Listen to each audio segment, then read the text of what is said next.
Hello guys, our today's topic is the first electronic effect, that is inductive effect. Okay, so we will see the inductive effect first. Let's see.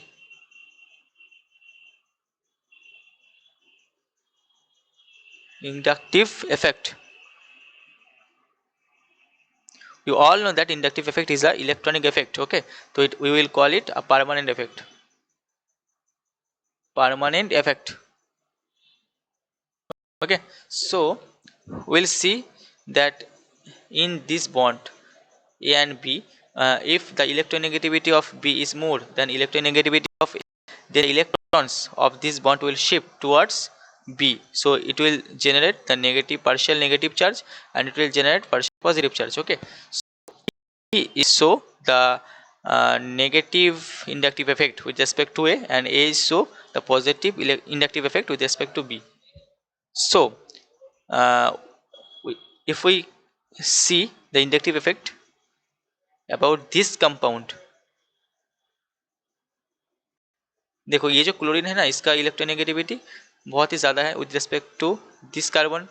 So the electrons in this bond will shift towards Cl and Cl will generate minus partial negative charge, carbon will generate partial positive charge. Okay, यहाँ पर देखो कि जो Cl के पास से Cl से जितना distance हम जाएंगे from right to left, the effect, the inductive effect, the negative inductive effect of Cl will decrease.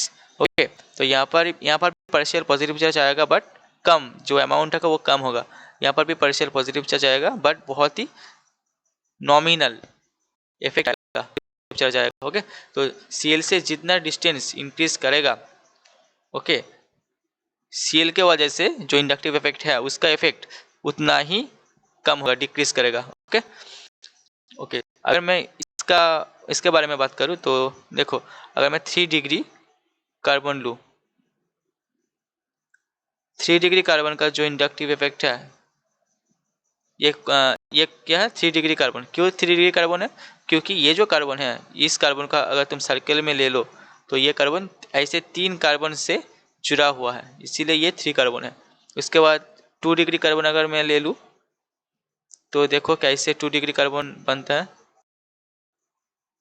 देखो ये जो, अगर ये वाला कार्बन को मैं सर्किल कर लूँ तो ये वाला सर्किल देखो 2 कार्बन से जुड़ा हुआ है, इसीलिए इसको हम 2 डिग्री कार्बन बोलते हैं.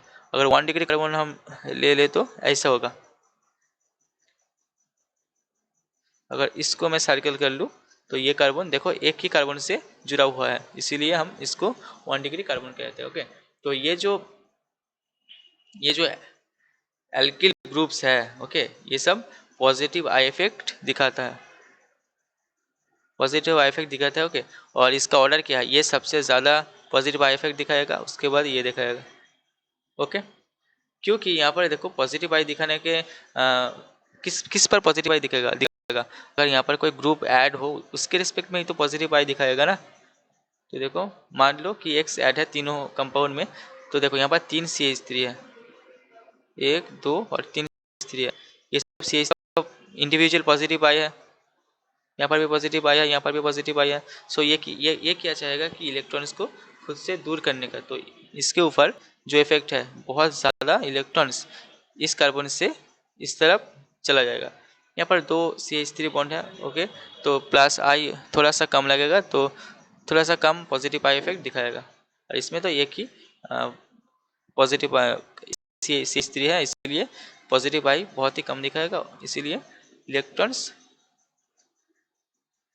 खूब नॉमिनल, बहुत नॉमिनली यहाँ पर जाएगा. Okay, so this is the order. Then हम पढ़ेंगे कि the order of the halogens, the inductive effect order of the halogens basically. Okay, so हम देखते हैं पहले.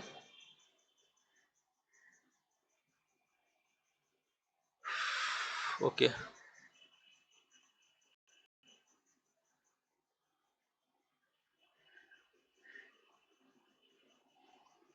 ओके, नाउ हम देखेंगे कि the inductive effect, negative inductive effect of halogens. Okay, तो वहाँ पर कैसा ऑर्डर कैसा होगा, वहाँ पर ऑर्डर हम देखते हैं ऐसा होगा कि सबसे ज़्यादा जो इंडक्टिव इफेक्ट होगा वो एफ का होगा.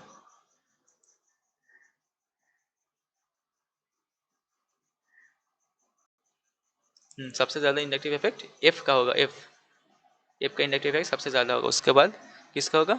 क्लोरीन का होगा। उसके बाद इनका होगा, सबसे कम किसका होगा? आयोडीन का होगा इंडक्टिव इफेक्ट। ये सब नेगेटिव इंडक्टिव इफेक्ट दिखाता है। ओके, तो एक चीज़ याद रखना कि हैलोजेंस के लिए जो negative I effect inductive effect है, स्टेबिलिटी के लिए ये बहुत ही ज़्यादा मैटर करते हैं। ओके, स्टेबिलिटी जो 4 फैक्टर है, aromaticity, resonance, hyper conjugation and inductive effect, इन चारों एटम्स के लिए, आई मीन हैलोजेंस के लिए वो सब मैटर नहीं करेगा।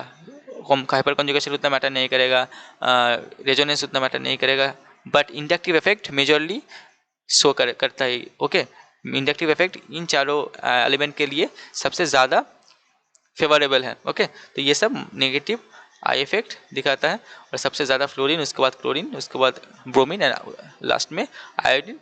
यही इसका सही ऑर्डर है। ओके।